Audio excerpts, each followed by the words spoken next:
Hi, and welcome to the Shared Path. I'm Maggie Linton.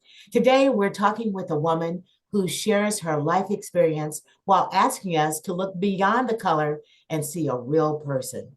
Kimberlee Williams is a Washington, D.C. native who is also an educator, consultant, speaker, and certified life and health coach. Her new book is Dear White Woman, Please Come Home. Hand me your bias, and I'll show you our connection. Welcome, Kimberlee. Thank you so much for having me, Meg. I'm so grateful to be here. Oh, listen, it's you've got quite a book, and I'm gonna hold it up because I wrote a page of notes, but all I like to do it is really just a conversation. This is it, folks. Believe me when I tell you. Let's see, believe me when I tell you it's worth viewing. You do, in a sense, this is a memoir too, but at the hmm same hmm time, it is done in such a unique way. But let's talk about your beginning because Washington, D.C., Yeah. as we were saying just before we got started rolling, is really a melting pot. And it's so Yes. diverse, yet still has its issues, as does all of America and the world. Talk Right. about Right. growing up there. Oh, wow. We called it Chocolate City growing up because Washington, D.C. is divided into, four quadrants. If you've never visited, you should go, I think. And growing up, the two quadrants of the city where most of the people of color were in Northeast and Southeast. And you went to Northwest to visit the museums and the White House and to see other white people.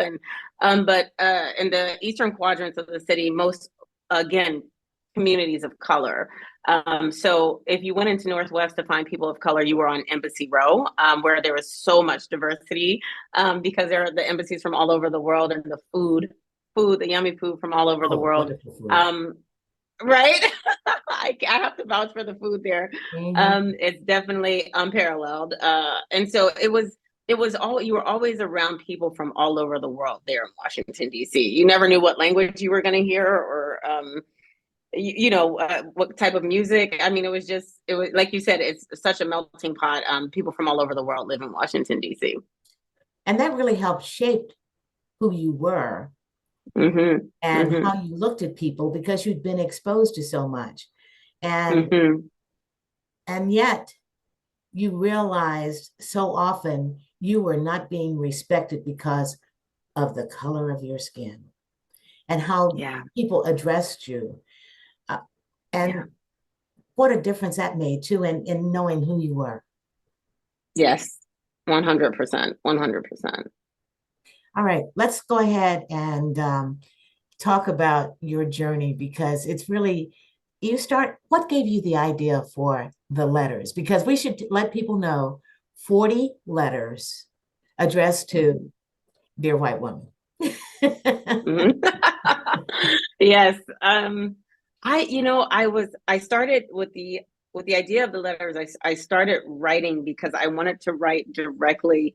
I wanted to write directly to white women. It was right after being in a workshop that was designed for Black women and white women to come together and to share and to heal. And it was supposed to be these really deep conversations that couldn't really happen because white women were saying, wait a minute, I didn't even know that Black women and women of color went through that. Like I had no idea. So I couldn't even, how could I care if I didn't have a chance to even know? And so I was like, well then, I went home and I got angry and I said, listen, then I'm going, if all these women are saying the same thing, after the first woman said she didn't know, I was like, well, maybe she's not from this country and that's okay. Like she doesn't know. Fine. She doesn't know the plight of the Black American or the, Black woman in America. And I thought, then the second woman said, and I was like, well, we have a lot of communes in this country. Maybe she was raised in a commune. And then the third woman said, and I said, wait a minute, these women are lying. Like, there's no way that you don't know what we're going through if we're on TikTok and Instagram and LinkedIn and YouTube and this and that. And so I said, you know what? I'm gonna write a book of letters directly to white women so that they will never again say that they didn't know. And I felt like a letter because in the DEI world, or people say DEIB or DEIJ, there's so many books out there. There's so many, and a lot of them are behind me, but they're so right here. They're up here and they're written to your head. But I feel like when somebody writes you a letter it's like the difference between receiving a bill in the mail and, and a hug in the mail. Yeah. I wanted it to feel personal. I wanted to write to the heart of the person, not the mind. I wanted to write to the heart of the person. Yeah. When you brought that up, they say they don't know. I think Mm-hmm. in a sense we have an advantage because we know Mm-hmm. our history and we also Mm-hmm. know their Mm-hmm. history because we're getting Yes. shoved down our throat with their history. Yes. And it's all American history, but Yes. Yes. so often our books are being removed from schools. Yes.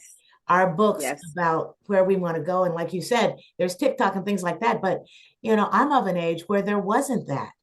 And it was Right. left up Right. to my parents, the village that raised me, to Right. also Yes.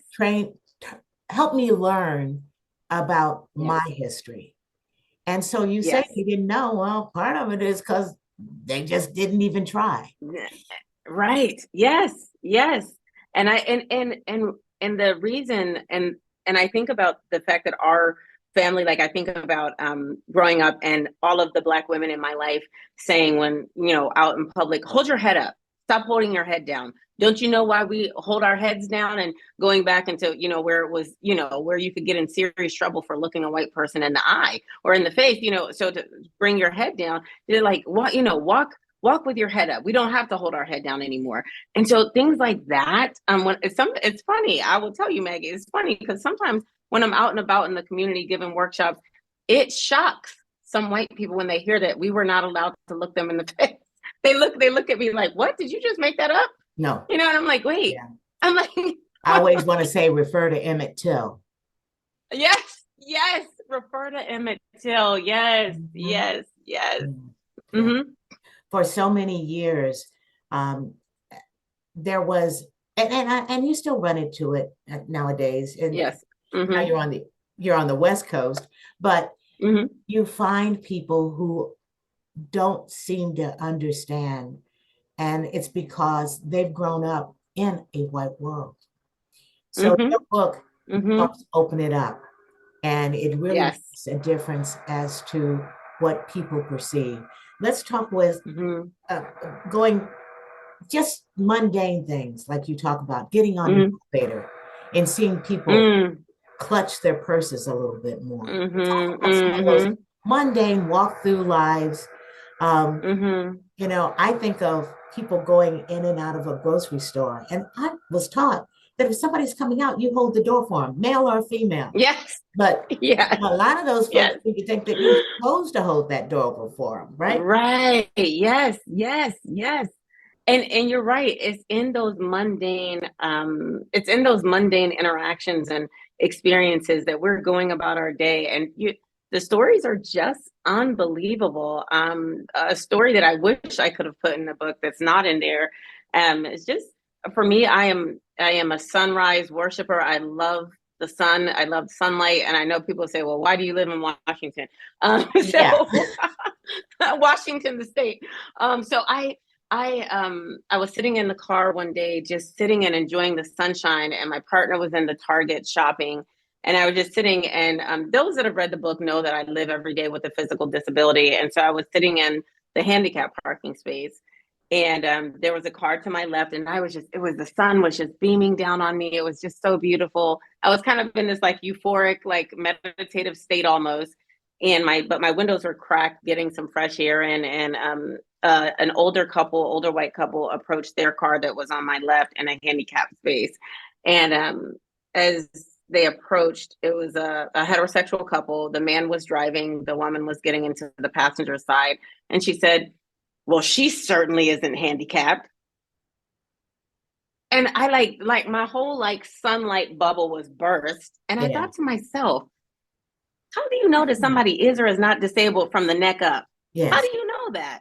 What did you see when you looked at me that said I don't live with a disability? I was so angry when I literally I got out of I couldn't get out of my car fast enough to get to the woman. But the man was still trying to shuffle and get in the car. And I said, thank you so much for your judgment. But I actually am someone who lives every day with a physical disability. And I think he was what do you call it? He was nervous. He was like, oh, yes, thank you. Yes, thank you. And he jumped in the car, and I was just so angry. I just sat there like sobbing. And my partner came out of the Target, and the poor cart boy that was collecting all the carts was just like, should I call the police? Like, what is this woman like screaming about, you know?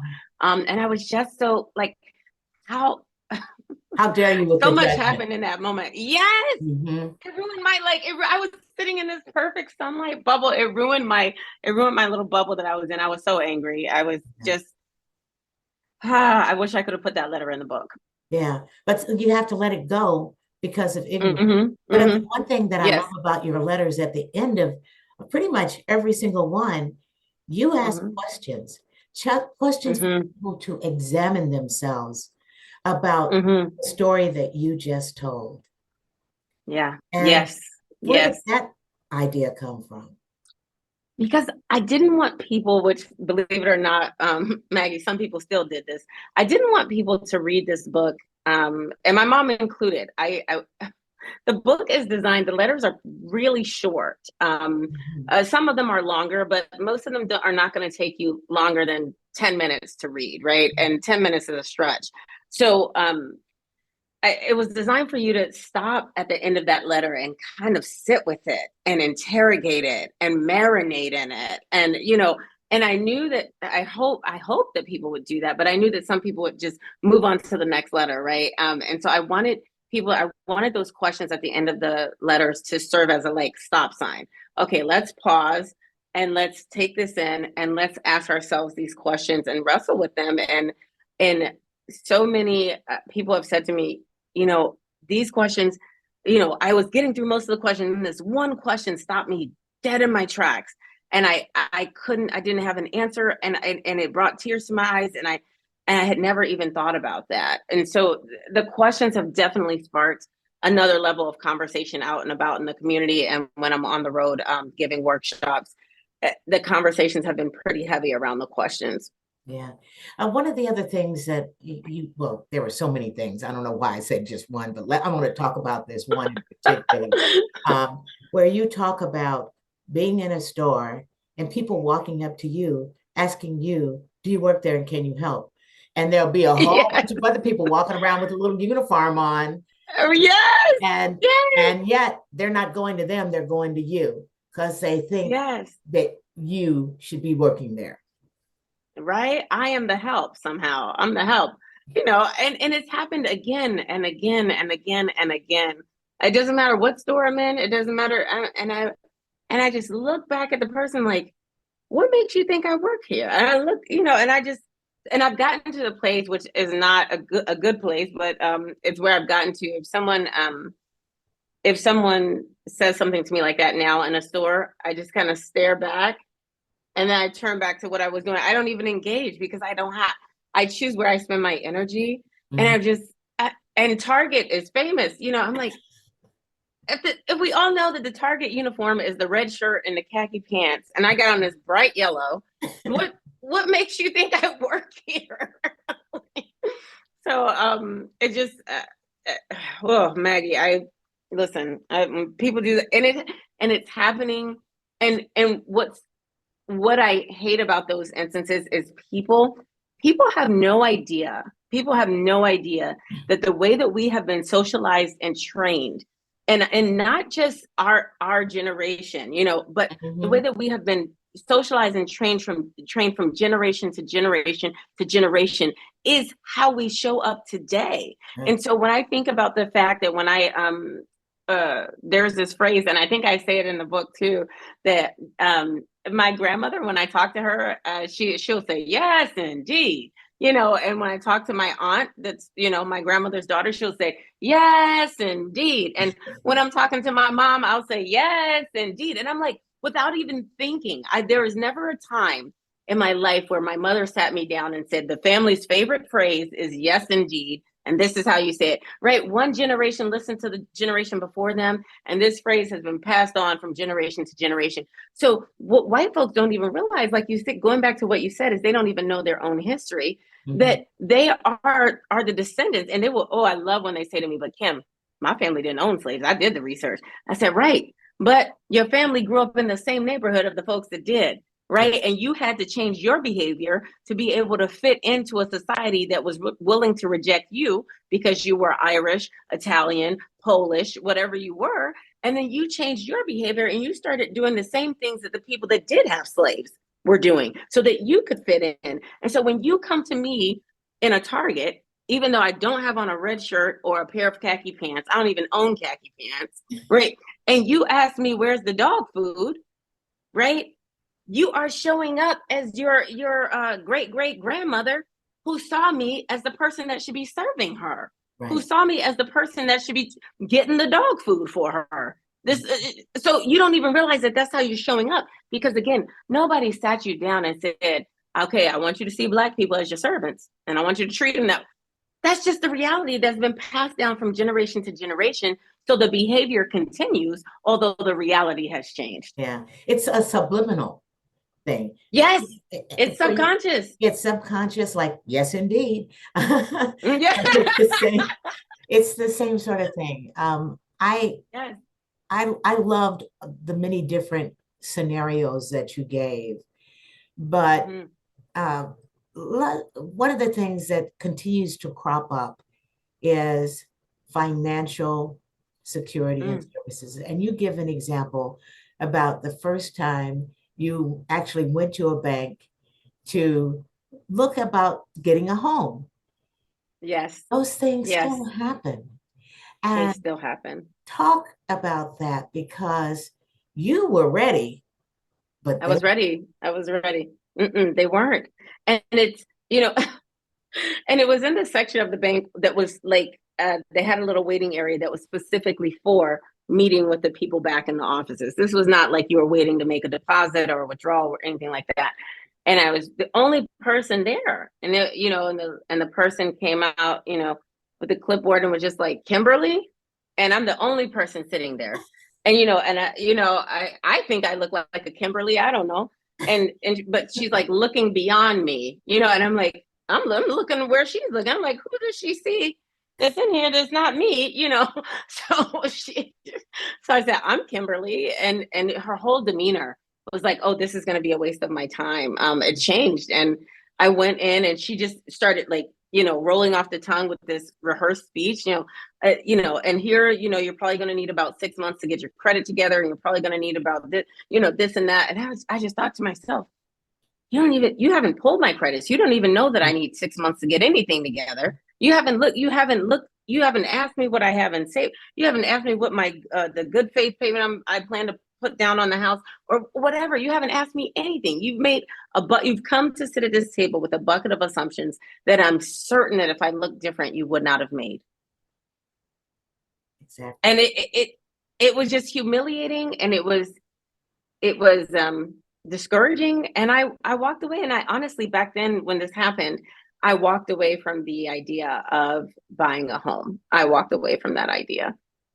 And see, it wouldn't be until years later that I bought my first home.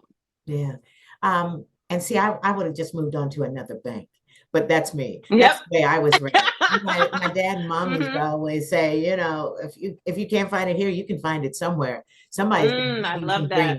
And that was their attitude. Persevere, keep on, don't accept a no for an answer, because you only need one yes. Yes, that's right. I've learned. And you've learned that, haven't you? Yes. Yeah. Yes. Well, once again, we're talking with Kimberlee Williams. I'm sorry, with Kimberlee Williams. And she has this wonderful book, and it's called Dear White Woman, Please Come Home. And coming home also deals with healthcare. And you give a very poignant story about losing your dad, and what a difference that made. And I had my first guest that I had on, Kim and Kelly, was talking about how important it is to have an advocate there with you when you enter the healthcare situation, because again, people assume what you're like. Yes. You need. Yes. And would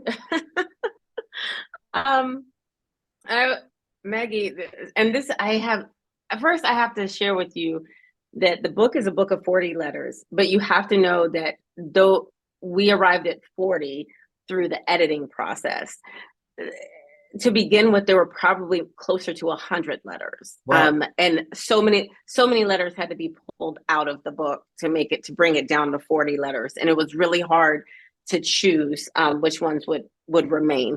And so, this, when talking about healthcare, I can't tell you how many, and I dare to say how this has bled into communities of color as well, that we are treated as though our stories are not true, our pain is not true, right? We are made to beg for medicine for whatever it is that we're experiencing. And we're also, our life is not valued the way that white folks are valued. And here's what I mean. When I started, and I share about this in the book, my OBGYN journey, I definitely I come from a family of women on both sides who had very complicated OBGYN stories. And so my story was complicated as well. And I share about that journey in the book. And I remember the first bump, and there were many bumps to my OBGYN journey, but I remember in that first bump, the doctor saying, maybe you should have a hysterectomy. And my world came crashing down because I was like, wait a minute, that means I'm not going to have kids. There are plenty of ways for you to have kids. I was young. Yeah. I was young. I hadn't hit that, they say at 35, your eggs are starting to, but I was in my late 20s when this happened. And, have you ever considered a hysterectomy because we need to protect you from cancer and this and, and I thought I just sat there crying because right then she was asking me to agree to, and this is before I learned about freezing your eggs and all that kind of stuff, to agree to not having another human being that sounds like me and looks like me, right? And it was just my world came crashing down. And I thought, how is that plan A? Isn't that like plan C, right? Like, how is that plan A? And so she was so quick to dismiss, like, let's just get this out of here. You don't want to deal with this. And you don't, and again, it's like you said, subliminal and subconscious, but it's real. Mm-hmm. It is real. When I talked to my friend about it, she said, look at how in her soul, she's been trained to what is the word? To prevent the continuing, right? Or the reproduction in certain classes or races of people. And she doesn't even realize it. And I'm like, there has to be another plan that we can follow before you jump to taking my lady parts out so that I don't. Yeah. So, and watching my dad go through his journey, his medical journey, was also very tough, because here's the thing: if you don't fit in the little box that the word healthy describes, you are just not treated the same. You're dismissed on so many levels. Mm-hmm. And my dad was this humongous giant. He was 6'4", 6'3". So I mean, like the beds were barely long enough for him. And so I just, again, watching, and they're barely long enough for him. So exactly. His hanging over. Yeah, that's what I was gonna say. Like his foot was kind of like hanging off the bottom of the bed. Yeah. Like, yeah. So even that, like, just talking about the fact that the bed doesn't accommodate the length of your body, Mm-hmm. And so, watching that was really, really hard. Watching the lack of humanity through that process. And I always question, because I've seen humanity extended, right? Grace, mercy. And I'm watching and I'm like, I wonder how he would be treated if he were a white man, mm-hmm. if he were a white woman. And it's heartbreaking. It's heartbreaking, especially given that we were at the end of life. We were watching him transition to his next place, so that was hard. Yeah. It's any journey, so many journeys can be tough, but again, there are good people in this world who do care, mm-hmm. and mm-hmm. who do a wonderful job of taking care of so many. And a lot of Yes. times I feel like they're tired too. And and aren't doing Absolutely. and we Absolutely. have to put that into consideration. But at the same time, when you see kind of a pattern repeated, in particular to Mm-hmm. minorities, you realize that Mm-hmm. more than just being tired. Yes, yes. That, you know what, that you reminded me when we first got to the state of Washington, my partner was sick. Driving through the mountains to get here was it had uh triggered her sinuses.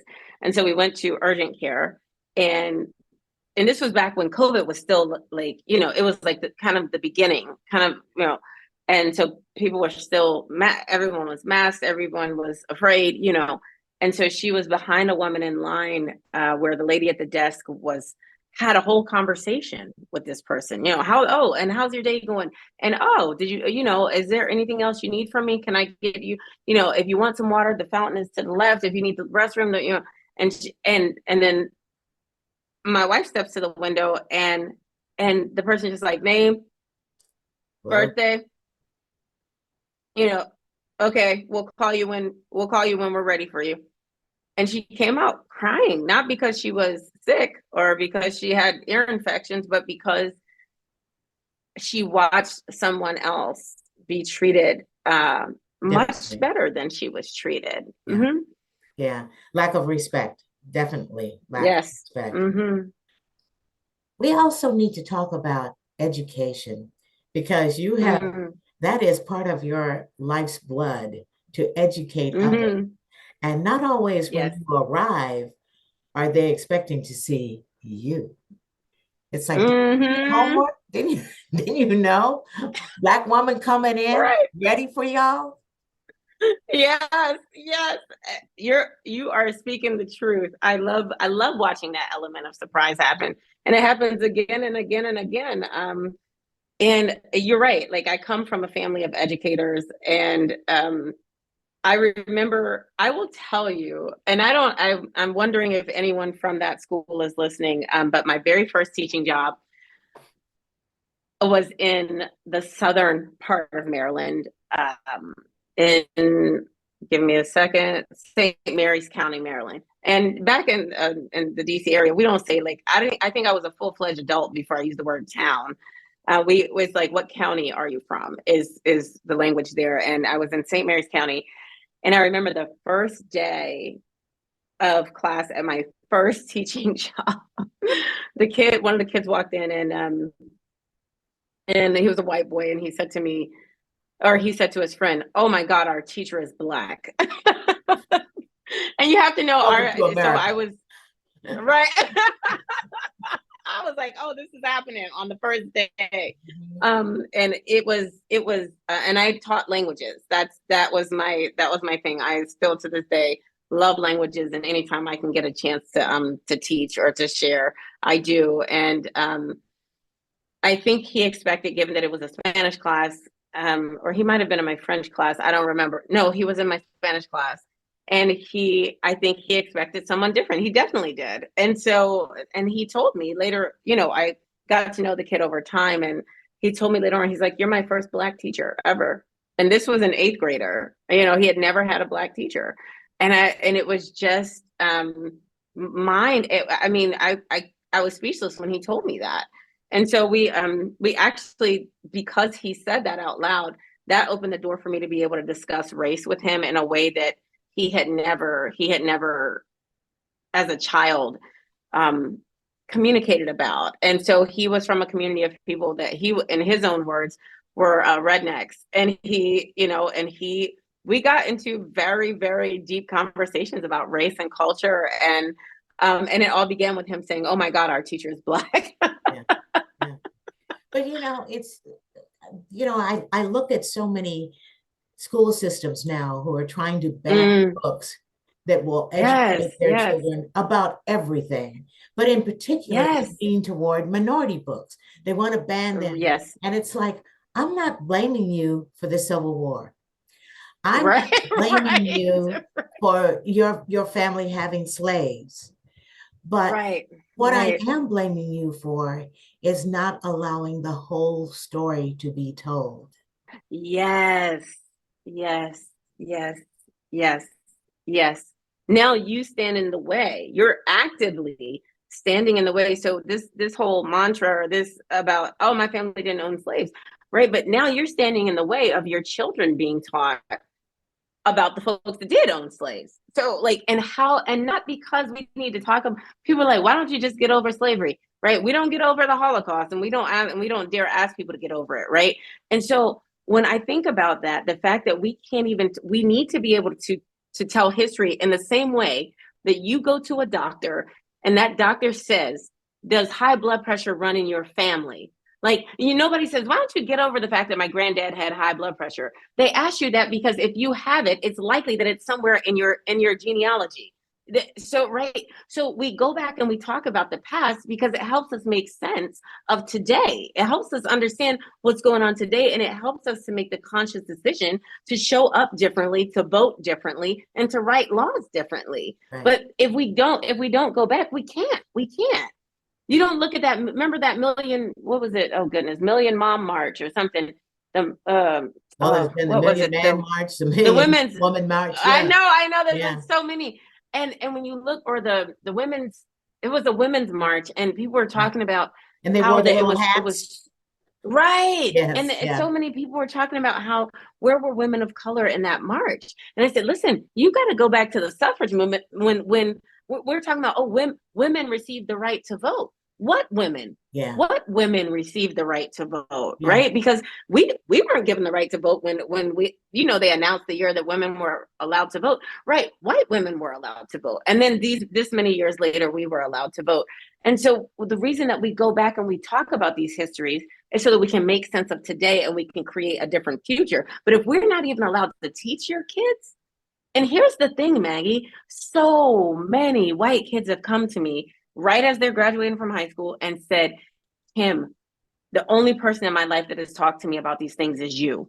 How is it that I'm 18 years old and I've never had these conversations? How is it that I'm 18 and I didn't know, I never learned about this and never learned about that? And the kids want to know. Mm-hmm. It's their parents that are, I don't know what they're afraid of, Maggie. I mean, that they're banning. I mean, I never imagined I'd live in a time where books were banned.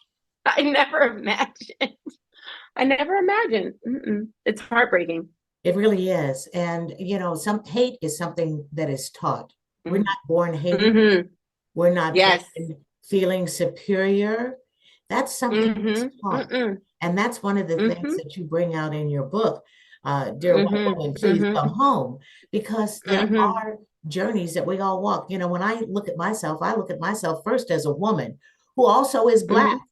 But I'm much more woman and have those issues to deal with than I am being a Black woman. And it's always there. Yes. Yeah. Yes. It's always there. It's always there. Yeah. And I love what you just touched on, that hate, we don't come to this world this way. We are taught. And here's the thing, as a teacher, I will swear, as an educator, I will swear by it. The quickest and fastest learners are young children.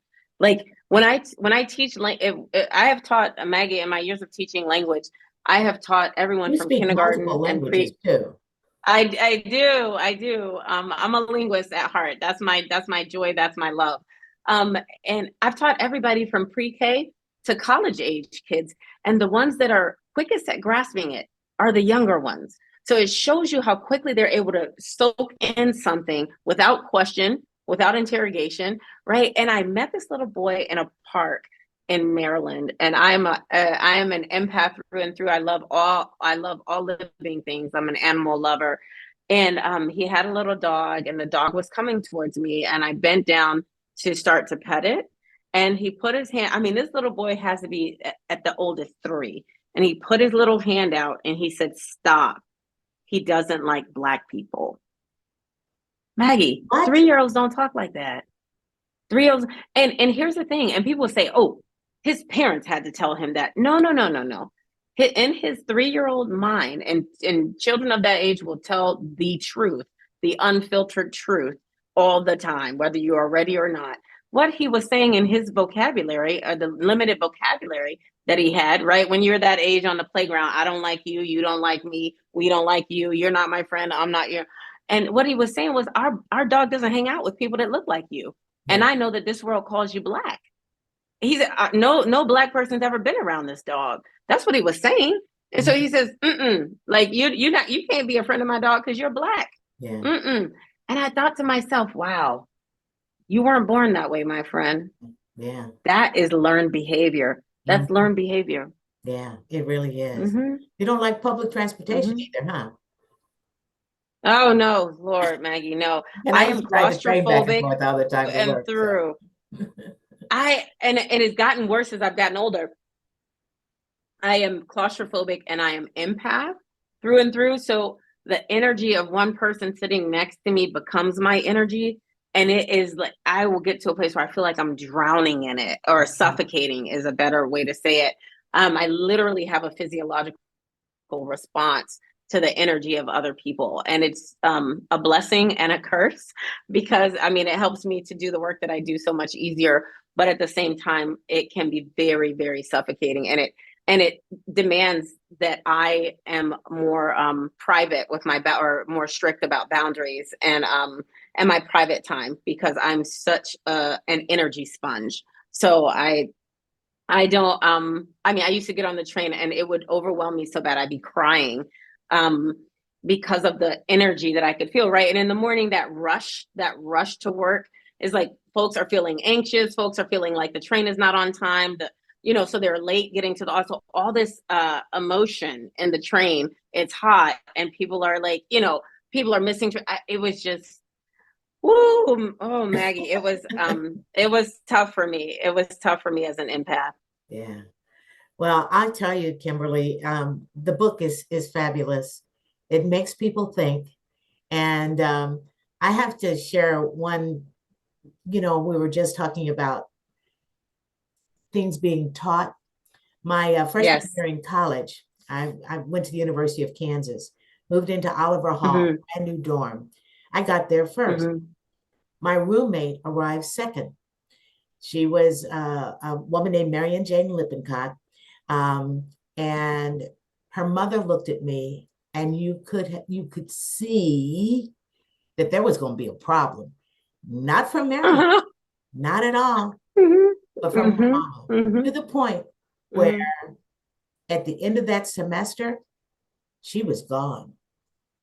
We got along fine. Wow. No problems, no issues, Hmm. anything like that. Mm. But I could tell from her mother that her mother had an issue of Hmm. her daughter rooming with somebody black. I don't know what she thought I was Hmm. going to do to her. But Right. again, Right. but Marion and I, even as she moved to a different dorm and things like that, we really kept up with each other for a while. Wow. Eventually Hmm. leaving town, her getting married, things like that.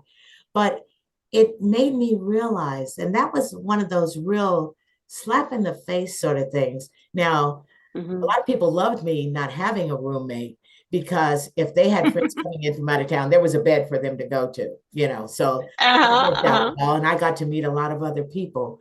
But again, the hangups that the parents have, and parents need to really watch what they're doing, don't they? Oh, Maggie, you just hit a gold mine, because children, and I'm talking about all ages, do not do what you say, they do what you do. And so you're taking me back to a moment, and this story is not in the book, at PetSmart. And a little girl was just so excited. She was the employee was grabbing a new lizard out for her and putting it in a box, and she was going to take her new lizard home. And she was so excited, Maggie. Like her joy was just spilling over about this lizard. And we were approaching, and she turned, and I don't know who she expected to be there, but she turned and she's talking about the lizard as if we knew what was going on. And I just engaged in conversation with her. Really, and then she's like, yeah, my old lizard died. I said, well, and what are you going to name this lizard? And she says, well, we have to find out if it's a boy or girl first. I mean, we had this whole conversation about this lizard, and her mom was standing there waiting. And in the cart, she had an infant in a carrier. And then the little girl, and at one point you watch like slow motion, Maggie, you watch the little girl pause and look up to her mother for direction. Like, is it okay for me to have this conversation? And I saw the interaction. So I interacted with mom by saying, "What a beautiful baby you have." Mom said nothing, did not respond. And she looked down at her daughter with this stern look, but it was complete silence. And she looked away. And just like that, the little girl, like a switch on a wall, shut down, and she stopped engaging with me. And just like that, and I walked away and I was in tears. And I said to my wife, I said, in that moment, just like the story in the book at the zoo, in that moment, her mom taught her how to see me and how to interact with me. And if you sat down with that mom today, I mean, I don't know who she is, or I don't know how to get in touch with her, but if you sat down with that mom today and asked her, have you taught your daughter racism? She'd probably start crying and say, no, what? No, our family, we love all people. We love, yeah, no, I would never. And they might even go as far to say this, Maggie, I would have done that if that were a white family that was talking to my daughter. And here's the difference. There are so many white folks in your life that your daughter doesn't need a special interaction at PetSmart to know how to treat them. But, and there's no history of you looking down on other people that look like you. But in that moment, you taught your daughter by not speaking to me, not acknowledging me. She wouldn't even look at me. I don't know if she thought I wanted to kidnap the infant in the car. I don't know what she thought. But I mean, and she would not, and she shut her daughter down with one facial expression, and her daughter stopped engaging with me. And the next time that her daughter runs into a Black woman in the store, she certainly will not speak to her. She certainly will. And that little girl, Maggie, she couldn't have been older than 5. She was very young. Yeah. There's one other story you talk about, because again, growing up the way I did and being around many white people, and like I said, very, very, very close friends, the kind of, I once said to my friends, I said, thank you for letting me stay at your house, even when you're not here, and knowing that everything's going to still be there. And that, I said that to both Black and white friends, because that's how you realize who your real friends are, and they value. But you talk about this situation when the tables are turned and it's a predominantly Black crowd and only a few white people. And you talked about a party that you gave, your 16th birthday party, I think it was. And all my that sweet had 16, yes. Class and stuff like that came, and all of a sudden stomach-ache had to go, because she got there and she realized she was a minority. And there's an uncomfortableness that real friends don't have, but the kind of in-betweeners do. Yeah, oh, 100%. When you're the only fill in the blank in the room, you feel that. It causes a physiological response in your body. But like you said, if you and I are at the level the level of authenticity and depth that I think our relationship is or should be, you listen, hey, I'm gonna be the only, guess what? I'm gonna be the only white girl in here, and I'm being there getting it with them, just like, yep, yep, yep, because I'm here to celebrate your birthday. I'm here to celebrate you. And it doesn't matter what I feel uncomfortable about, it doesn't matter. Yeah. But that stomach ache was a strong one, and not, and I hate, what I hate the most about what happened was that it proved the kids of color correct at the party. They assumed, right? And then she left, and they're like, yeah, we knew she wasn't going to stay. And I'm like, I was rooting for her, and I was hoping that they would see something different. And of course, their assumption was proven correct. Right. Well, Kimberlee, I'm going to say thank you for writing this wonderful book that is thought-provoking. And that's really what you wanted more than anything. But what would you like to leave people with more than anything? More than anything, I'd leave people with centering humanity, because when you can see that person of color sitting next to you on the train or in the elevator with you, or when you can see them as your mother or your child, or even Maggie, I saw something online about that said, do white folks know that the dogs in Flint, Michigan are drinking drinking the water too? We, because of how, the stereotype about how well they treat their dogs. Listen, when you see me as a human being, your behavior and our interaction and our relationship has to go deeper. It has to. And it's not as scary as you think.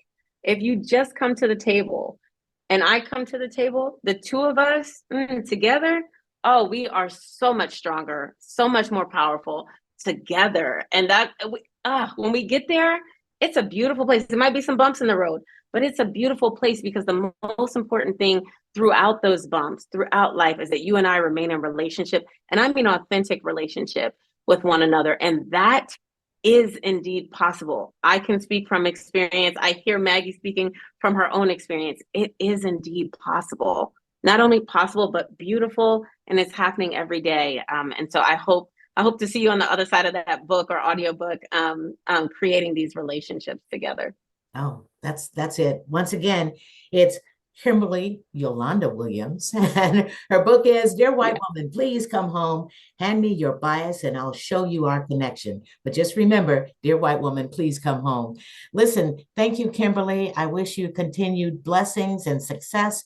And also, if you need to know more, then you need to go to her website, which is engagingacrossdifference.com. That's engagingacrossdifference.com. Book can be found pretty much everywhere now, huh?